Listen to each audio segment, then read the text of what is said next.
লেগেছে। এটা আমার প্রথম আসা, এবং সন্দীপন বাবুর সঙ্গে পরিচয় হলো, অতনুবাবুর সঙ্গে পরিচয় হলো, এবং ওনাদের কাছে অনেক কিছু জানতে পারলাম। এবং আমার একমাত্র প্যাশন এখন রিটায়ার্ড লাইফে, সেটা হচ্ছে বেড়ানো। সেইটাই আমি একটা কোথাও জায়গা পেলাম। বিভিন্ন জায়গায় আমি আড্ডা মেরে বেড়াই, কিন্তু এই প্রথম ট্রাভেল নিয়ে যে আড্ডা এক্সক্লুসিভলি, এটা আমার কাছেও জীবনে প্রথম হলো যে শুধুমাত্র ট্রাভেল নিয়ে আড্ডা বসলাম।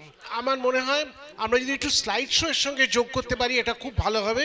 তাহলে বিভিন্ন ছবি দেখা বা বিভিন্ন জায়গায় নতুন করে দেখা, হ্যাঁ, একটা অ্যাঙ্গেলে হয়তো আমরা দেখেছি, নতুন করে একটা অ্যাঙ্গেল দেখতে পেতাম আর কি। ডেফিনেটলি রেকমেন্ড করব।